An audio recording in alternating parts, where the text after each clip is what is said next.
where we believe most high net worth individuals and their professional teams struggle to find great capital against tax deferral options. Not having a clear plan is the enemy.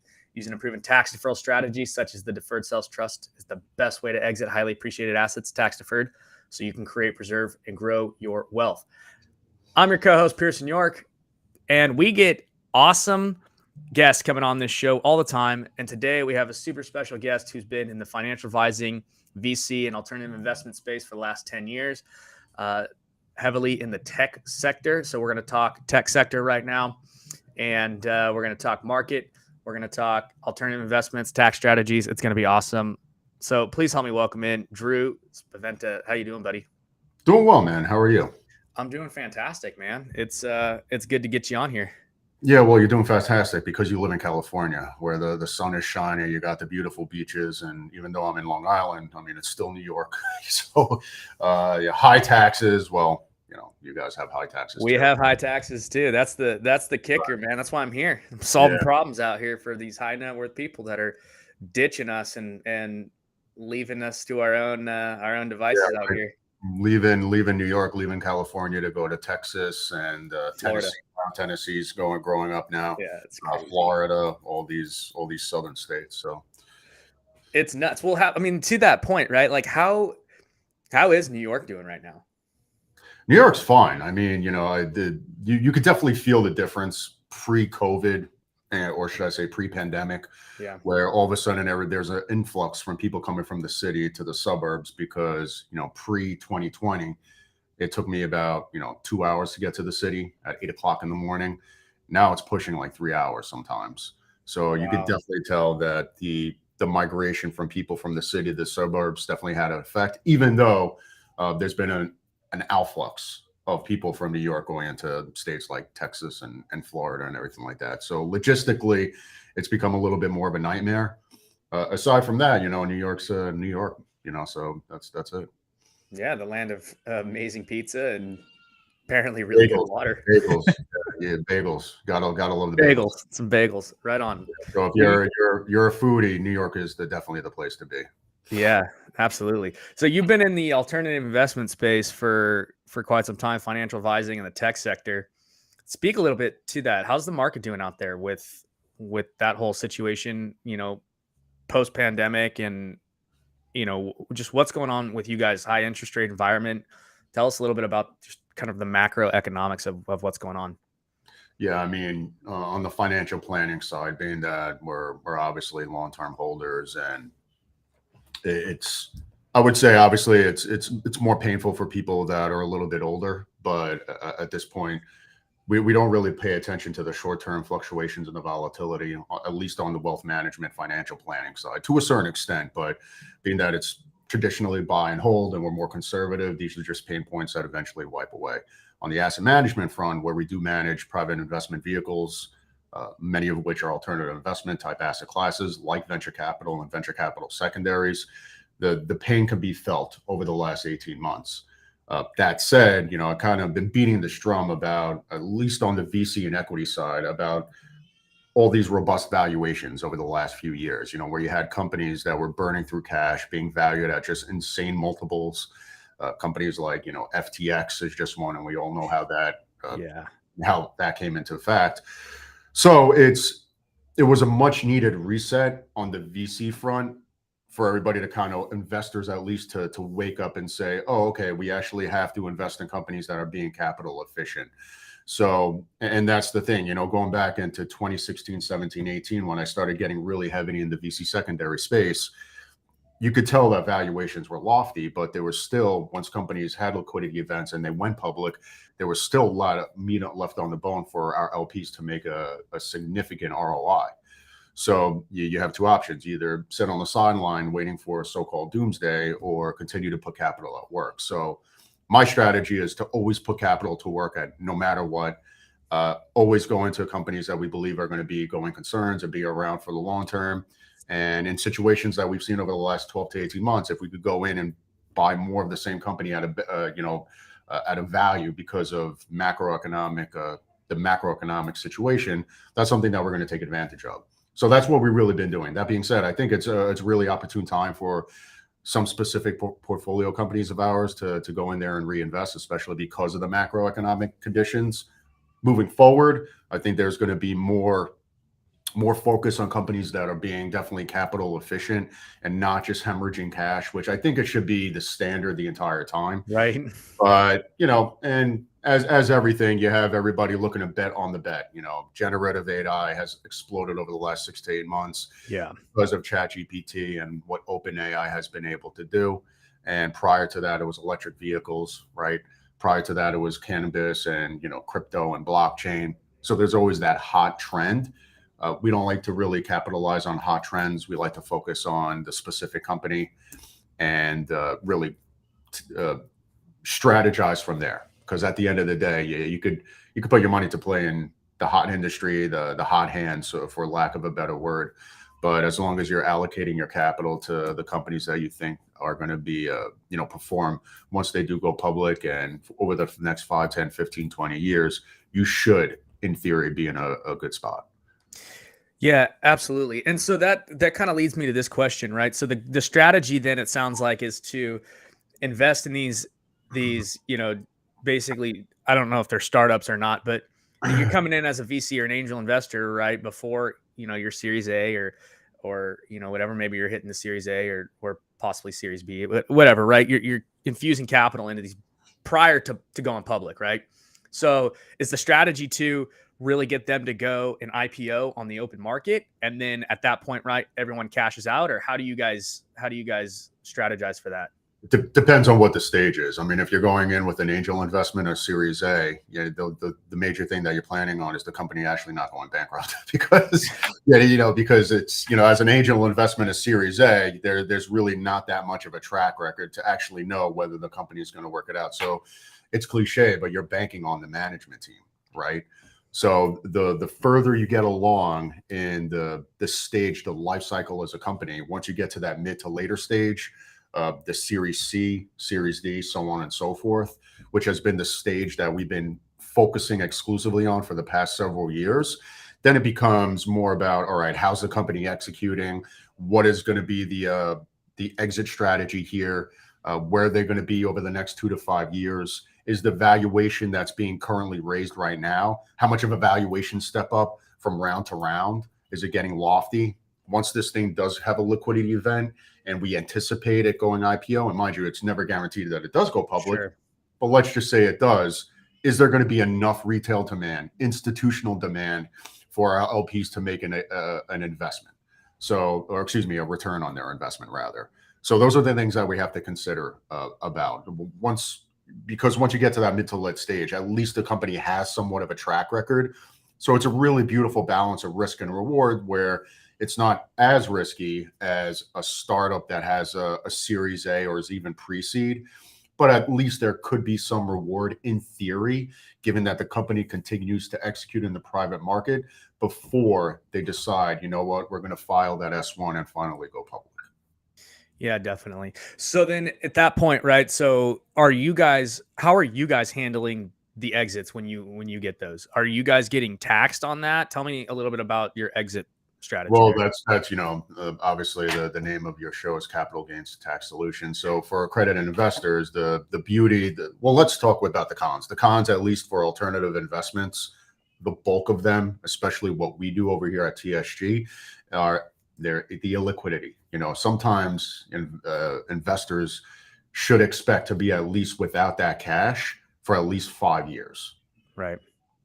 But the reward could be, exponential. So the bottom line, and then a pro to that too, is once you hit over that 12-month threshold, you're not getting taxed as ordinary income, which a lot of accreditors or, accredited investors are always looking to lower their tax bracket. You're being taxed as a capital gain.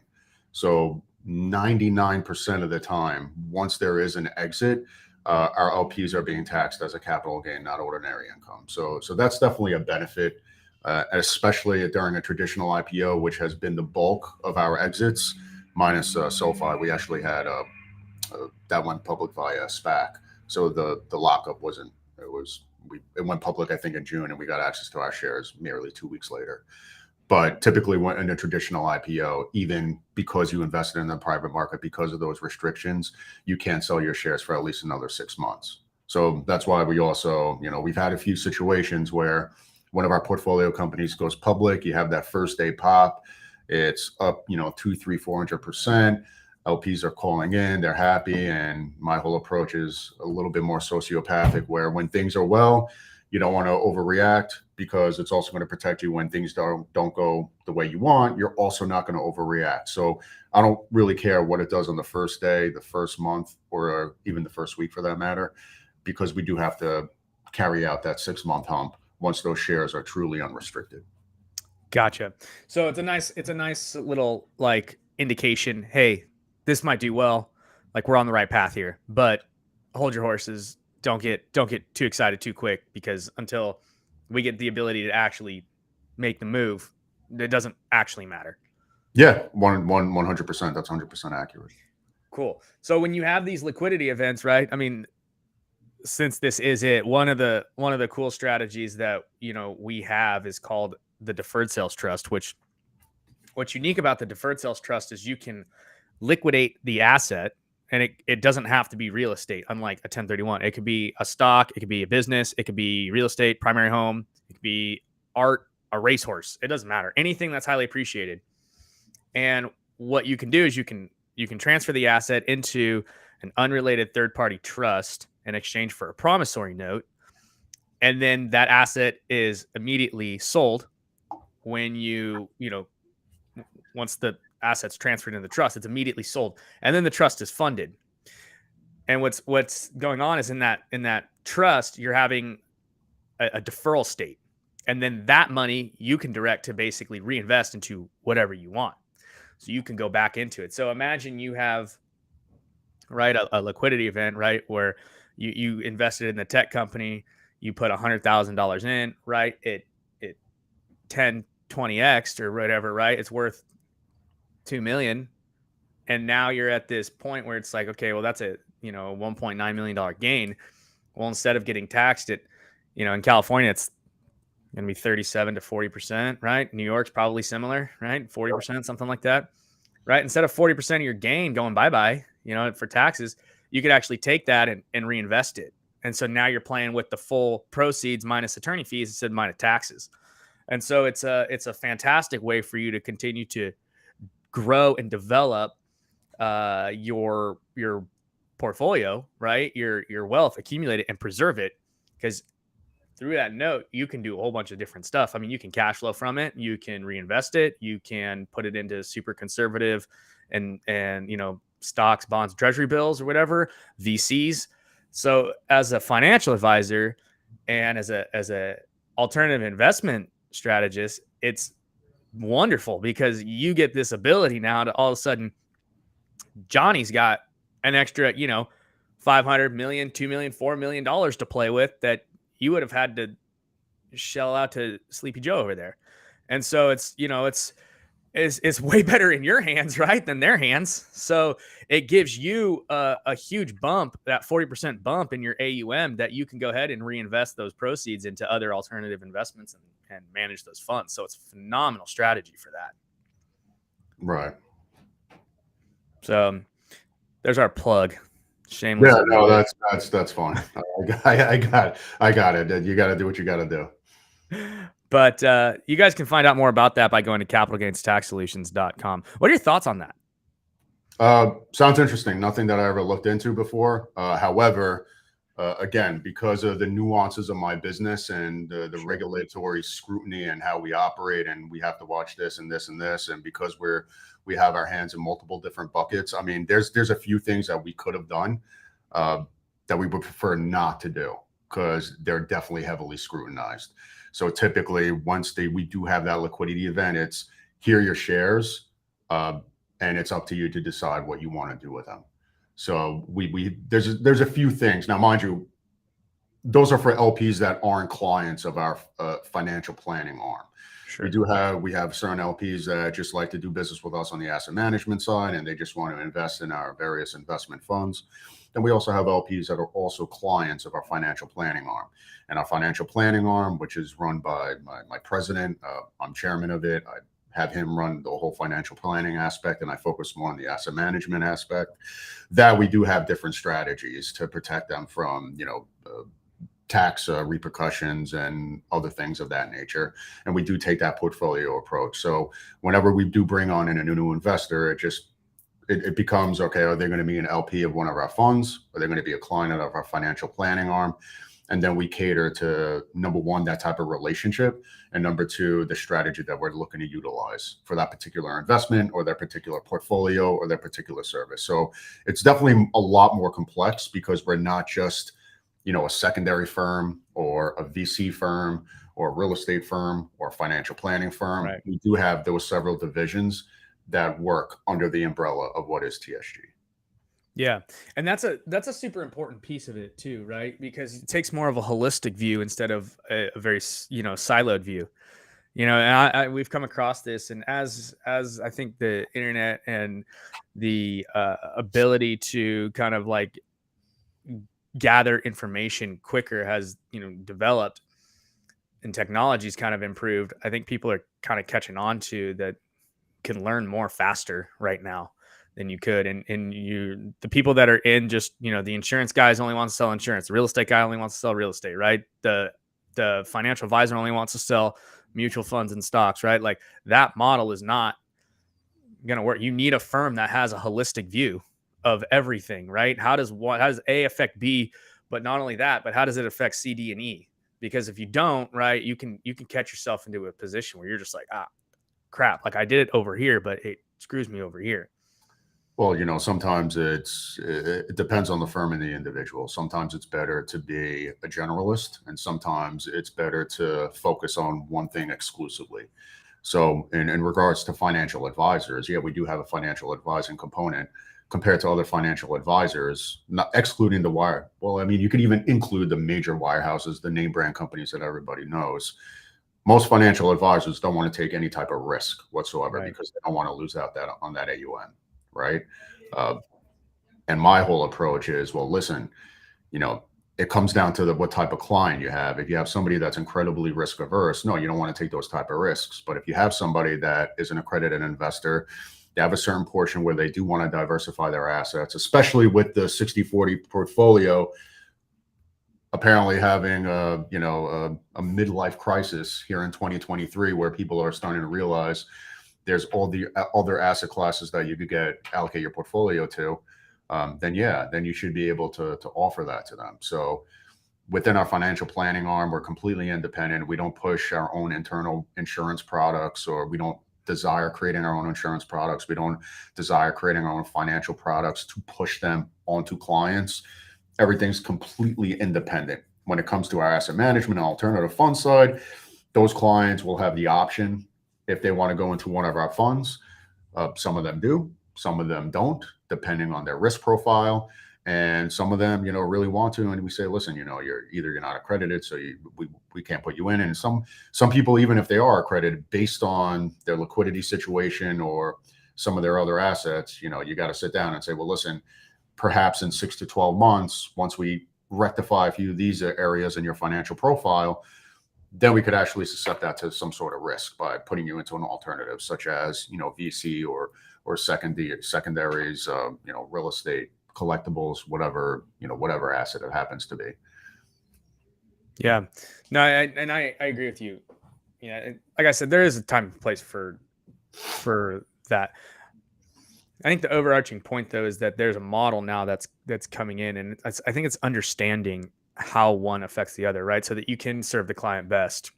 With that, if you have that risk averse client, right? Okay, hey, what are the things that we could do that are risk averse, right? And not just in one particular space, but in all of them. So it's good. So what is the Spaventa group really focusing on in 2023? Well, we're continuing to grow our financial planning arm. We have a lot of LPs that have done business with us over the last 2 years. We launched the financial planning arm late last year. And we've just been incredibly busy, creating different portfolios for these LPs. showing them, explaining to them, retirement, estate planning, the whole nine, the complete wealth management ecosystem that we do offer. So obviously, financial planning is going to be consistent every single year. As far as asset management, and focusing on our secondaries, again, we're always putting capital to play, or deploying capital, I should say, on the asset management front. And again, when it comes to VC secondaries, these private companies that are venture capital backed that we want to take a position in for all our investors slash our LPs, we've switched from focusing on the innovative ones that we think are going to exit within the next 2 to 5 years, to focusing on the companies that we feel that their valuations are depressed in the secondary market, that we could swoop up at what we believe are depressed valuations to where they should be valued at. And the second part of that is they have to be capital efficient. They have to be companies that are being efficient with their capital. They're not burning through a ton of cash. Either myself personally or through my professional network has access to some of these executives within these companies. So we do have conversations. I'm obviously not going to say certain specific companies or any specific conversations that we have, but that's really what we're focusing on for the foreseeable future. These companies that we feel that should be valued at A, but they've been depressed because of these macroeconomic conditions. And that could be a huge boon too, especially if you have a company that was valued here and they're valued lower because of these macroeconomic conditions. And then in addition to that, knowing the fact that a lot of these companies have slashed their workforce and they're focusing on bit profitability opposed to growth, when it does come time where some of these major names do make an announcement and saying, hey, listen, just file the S1, we're getting ready. Number one, what we're banking on is the appetite for IPOs will be substantial, being that it's been completely dead over the last 18 months. Yeah. And number two, these companies are in a hell of a lot better financial position than they were in the private market because they've made those cost-cutting measures and they're focusing on profitability, or at least being a hell of a lot more efficient with their capital, which should attract the likes of institutional investors saying, you know what, let's go into this company as soon as it goes public. So that's going to be our main focus for the next 6 to 12 months. And, just like the economy pivots at that point, we could go a little bit more risk on with some of the riskier names where maybe they're not at the level that they're being entirely capital efficient. Maybe that they're at a level where they still have to continuously raise money to focus on that top line growth. We just got to make sure that we're doing it smartly as each way possible. So the main focus right now is finding companies that are managing their resources wisely, Correct. that are focusing on profitability, that are basically weathering through this economic storm, and who are basically just kind of hunkering down, grinding through, and getting out on the other side with at least some cash in reserves. Yeah, 100%. I know that sounds pretty cliche, and that's something, but it's amazing how the simplest things people don't follow. And again, the last 7 years has owned up to the fact, because you've had so much money just being thrown at every single company, just willy-nilly. Here's a company, a hot idea, let's throw money at it, without any regard to, again, that capital efficiency. So what we're starting to see, because of the macroeconomic conditions and because of what the market is doing, the tide's turning towards these companies that are being a hell of a lot more efficient with their capital. Are you guys worried about, the banking crisis with like the SVB and, some of these other First Republics, right, that are potentially, they might just be like, all right, they're going under? No. I mean, we were clients of one of the banks, and because of our nature of our secondary business, many of our portfolio companies or our network partners and colleagues were also clients of several of these banks. So I've been into what's been going on. It's kind of conflicting whether the government could come in and cover every all deposits, but the broader concern, I mean, obviously, Signature Bank was taken over, First Republic, Silicon Valley Bank was taken over. It's been really exclusive to the regionals, but I don't see a systemic situation where it's going to cause all these issues and have a ripple effect across the economy. I just don't see it. Well, it was from what I understood, the regionals was where the tech, specifically like the tech sector, was getting most of their funding from. That is Yeah. correct. So how is the regional banks kind of struggling at this moment really affected your guys's kind of like risk tolerance for either A, holding cash in those banks, and B, if they're burning through liquidity so fast, we kind of touched on it already, right? They need to cut costs and hold that back. But if something were to go like that, right, like an SVB happens again where they're not necessarily bought out or whatever, um, some of these smaller regional banks, how does that kind of play into your guys's risk tolerance and factor into the whole risk profile? Yeah, well, as far as our concern, we bank on multiple banks. I never got the whole put all It's your good. cash in one bank. I didn't get that. So even though we were clients of one of those banks, and we did have exposure to a certain extent, it wasn't our entire business. If you would have asked me that question a month and a half ago, I would most definitely would have had a different answer. But at this point, I don't think I think it's a moot point because any regional bank that posed a significant risk has been taken over. And at this point, any business out there that might have all their cash in a regional, they've already had their opportunity to seek elsewhere or at least diversify their business into other banks. So if anybody out there has some intelligence, which most of these people do, they're going to bank at multiple banks or take their capital away from the regionals that they think pose a significant risk, which we clearly saw even with PacWest, right? So we saw Right. the outflows over the last 60 days. So people were taking their money out. But, we could also say that the whole reason for this was a combination of mismanagement from a couple of banks. Some of the banks, like Signature Bank, I don't think it was mismanagement. I just think it was the fact that they were taken over because the government posed their exposure to crypto as a significant risk. I think 20% of all their deposits were, or their loans were lent out to crypto based businesses. So I think it's a combination by, stretching your muscles too much on banks management side in tandem with the fact that we've had the most significant rate increases in nearly Yeah. half a century, And again, it's easy for anybody that's not in Jerome Powell's shoes to say that, but let's call it what it is.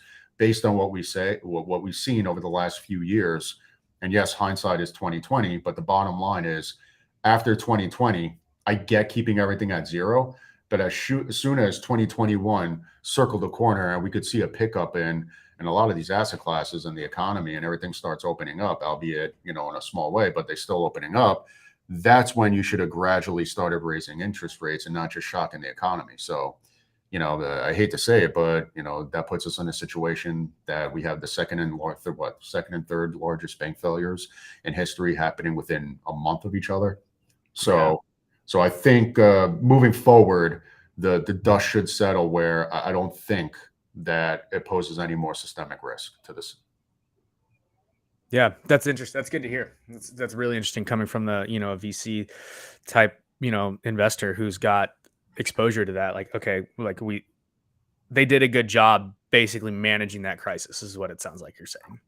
And the ones that needed to be taken over were taken over and they were dealt with. I And it think sounds like, I don't want to say they did the best job, but I do want to say I guess it could have been worse. I'm not a fan of the government stepping in and backstopping to a certain extent, but given the alternative, yeah. uh, at that point, it's the only thing that you could do. But we've really taken away the responsibility for a lot of these private companies to manage effectively by always having the government there to kind of act like mommy and daddy and protect you. Yeah, and that's an altruistic point because at that point, right now you've just basically set precedents that these banks can do whatever the heck they want, and they know that they'll be bailed out if they're big enough, and it really kind of kills the whole capitalistic mindset. Like, hey, like if mistakes have consequences, right? And so like if you don't have the consequences, it's just going to keep making dumb mistakes. and it can hurt us in the long run. So I guess Yeah, and another thing too is the $250,000 FDIC limit is a little bit on the outdated side. There's right. many businesses keep that amount of cash of working capital, a little bit more than $250,000. So um, I think that at least that amount should be raised, but there should be a little bit more scrutiny on what happens, uh, with a lot of these banks. Yeah. No, absolutely. It's interesting to hear for sure. So, all right, and then the last kind of question I want to just go over, and I know you got to get out of here, so I'll make it quick. But crypto space, where are you seeing crypto going? What's your thoughts on that? I just had the committee hearing on before I hopped onto this, Pierce. So I was listening to the committee hearing that started at 9:30 this morning. Yeah. I was only half listening because obviously I'm doing work, and then I got in the background. Uh, I keep on saying it. Like, I don't think crypto is going away, but I think they need to figure out this regulatory situation, because the issue stems more from everybody that knows the technology or technological component and how it operates and how to effectively bring it to scale is on the private side. And it doesn't seem that anybody on government, could explain how it works or even knows it. There's what was it, a year ago, where I think uh, Zuckerberg from Meta was being questioned at a hearing, and whoever was questioning him, thought he was from Alphabet. And I could have my companies mixed up, but the point is, one of the congressional congressmen or women thought Zuckerberg was representing a completely different company in a completely different industry. So this only goes to, and this is not to insult anybody, but this only goes to show you the lack of education and knowledge Sure. that many people in the Congress have about any specific technology. So to answer your question, and we do have one of our portfolio companies in the crypto space, and we have invested in Coinbase several years ago when it was still private. I'm still bullish on crypto. The big question is which ones are gonna survive. Obviously you have Bitcoin, and you have to know what you're getting in for, right? Ether. If you're investing in Ether, you're pretty much playing on the fact that this is looking to revolutionize the internet itself as a new blockchain, right? If Right. you're betting on Bitcoin, you're looking at Bitcoin to be either a supplement or completely replace gold as a backup reserve currency. So I think it really comes down to educating people, but there's a significant hill to climb for anybody 40 and over when it comes to crypto, because the moment you actually have to sit down and explain something because it's so complex, the Right. likelihood of somebody buying into it really diminishes it. When it comes to technology, you have to speak to somebody and explain it like they're 5 years old, because number one, the only way, if you would explain something to somebody like they're five, it's going to be easier for them to understand. And if you explain it to them like you're five, it's also going to show that you know what the hell you're talking about. And when Right. it comes to the nuances of blockchain and crypto, I've spoken to a lot of people. I haven't met a lot of people that explain it to me like I'm 5 years old. Uh, I know, so to a certain extent, how crypto works and blockchain and everything like that. And trust me when I tell you, I'm still weighing out the economic feasibility opposed to what people really want to believe in at their heart and hearts. The Right. one thing I don't think is going to happen, and that's a major thing of crypto and blockchain itself, is the complete lack of some sort of centralized entity. I don't see it happening, because you're either gonna, what are you gonna sacrifice? You're gonna sacrifice conducting business through a centralized entity. If you do that, there's going to be no trust. Like, yeah, we could trade crypto and everything like that, but you might be a bad actor for all I know, right? But Right. if you implement a centralized entity, uh, now it could act as your hub of trust, where you know that as long as something's going through them, uh, I wouldn't say guaranteed, but you could be that much confident that you're not going to be railroaded. And then on top of that, for the government to actually relinquish that type of power, or any of the major finance companies relinquishing that type of power, uh, I don't really see it happening. Yeah, and that At is the least, at least now. I'm not saying it's not, but over the next 5 years, I don't see it happening. We might get to a point. I don't know how old you are. I'm pushing 40, where in my 50s we could start seeing it trickle. And I think that the way technology progresses, 100 years from now, we could be in a completely different society where I'm 100% wrong on everything I said, you're 100% wrong, and we're all 100% wrong. And we have no idea what the hell is in store over the next century. But speaking on the short term, I don't see any major progress, at least for the next few years. Right, right. The one thing that I've been hearing kind of coming down is that the Fed coin wants to, the Fed wants to create their own currency, right, and then digitalize everything, and that's something that's I think is inevitable. Is they're going to try and create this one world currency type of situation, and something like that. What's scary about it though is the fact that they when they have that kind of control, they can control what you spend it on, how when it's good for, they can pull it in and out. Like, it just gives them complete control over your ability to trade and barter and buy things, right? And it would control the entire thing. And so to me, that's scary. Like, the whole premise of crypto was, hey, get them out. It's decentralized, right? That's the dream, right? And the truthers are out there, right, that are pushing that vision. But I think you're right on the sense that it makes it really difficult for people to transact if you don't understand it, and it's just way too complicated, and it's unfortunately the centralized, the FTXs, right, and the Coinbases, they have a lot of power because they centralize things, but they create a super necessary thing, and that is the user interface to make it actually functional. It's so hard to pull out a nano ledger and be like, all right, let's trade this thing.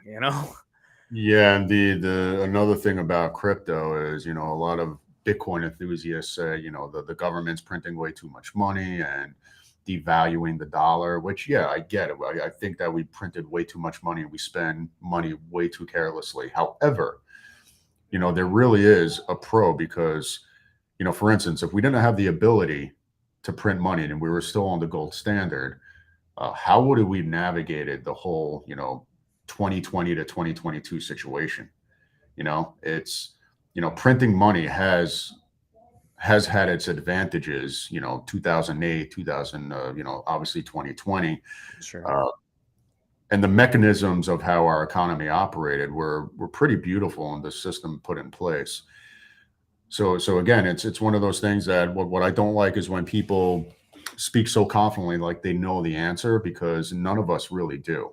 Because again, there is a benefit to being able to print money to get us ourselves out of certain pickles.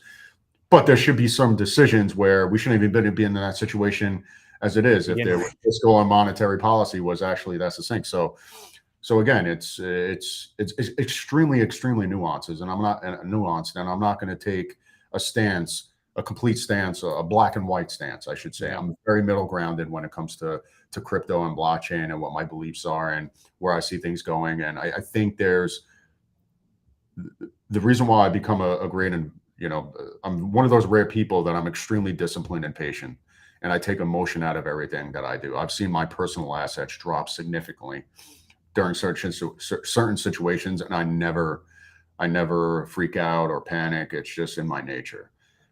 And again, I like, my whole approach is to always be open-minded, no matter how crazy an idea might be. You always have to be open-minded, but you also have to be skeptical about human nature, about the incentives behind it, and really weigh out the risk rewards and strategize accordingly. That's the best. And that's the most boring answer. And that's the answer that people don't like hearing. Everybody wants to hear the rah, rah, rah. But the people with the most boring answers, your Warren Buffetts of the world, for instance, are the ones that are more successful. So, there's been plenty of times where, somebody might want to do business with somebody else because they're saying, oh, we're painting us such a rosy picture. And I'm saying, well, you got to be realistic. We could get there. You just got to strategize. That's why I think, strategy is the most important thing, because it's the one thing that you can control no matter what. Yeah, no, that's super interesting, and I think that's super wise advice, right? Stay grounded, stay middle, instead of going to either side of the extremes, because if you get off balanced, right, it can really derail you. So that's good. All right, where can people find you? tsginvest.com. tsginvest.com. That's it. Add our social media handles. We're on Instagram. We got content coming out. We're actually starting to bring up our marketing initiative. We're already associate partners with New York City Football Club, which is the Major League Soccer team out here. We also have a few other partnerships in the works where we're growing. So it's pretty exciting. So if anybody, follow us on social media. Our handles are all the same, TSG Invest. Go to our website, TSG Invest, and get ready some killer content over the next few months. Awesome. That's super sweet. And if you guys are interested in learning more about the Deferred Sales Trust, you can go to capitalgainstaxsolutions.com. You can check us out there. We have a mastermind group every Friday at 10 a.m. Pacific, 1 p.m. Eastern. Sign up for that. We got content, YouTube channel, Capital Gains Tax Solutions YouTube channel. You can learn all about it. It's really awesome, amazing strategy. So, Drew, thanks so much for coming on, man. Any parting words? Any last final pieces of advice? Yeah, don't feed Gizmo after midnight. No, it was if anybody's an '80s child, that's from Gremlins. The little Gremlins. Yeah. But man, I know we kind of went back and forth over the last few weeks, so it was finally be able to catch up with you. Other than that, just trust the strategy to everybody and don't believe in the hype too much. Don't get caught into it. Take a step back, woosah a little bit, and do your own due diligence, and you should be fine. Yeah, that's awesome. Awesome. All right, guys. So if you want to check out Drew's stuff, tsginvest.com. Go learn about what you can invest in over there with the Spaventa group. They're absolutely crushing it. So hop on board. And again, capitalgainstaxsolutions.com. So thanks again, everybody, for listening to another episode. We really appreciate it. Again, not having a clear plan, strategy is the enemy. Using proven tax deferral strategies, using proven investment strategies, right? Such as dollar cost averaging, not freaking out, level middle ground, non-emotional investing, deferred sales trusts are all fantastic ways to create, preserve, and grow your wealth. Please hit the like button, subscribe button, notification bell, share this thing all over the interwebs with all your friends. If you found value out of it, thank you guys so much. We'll catch you on the next one. See ya. All right. Take it easy, guys.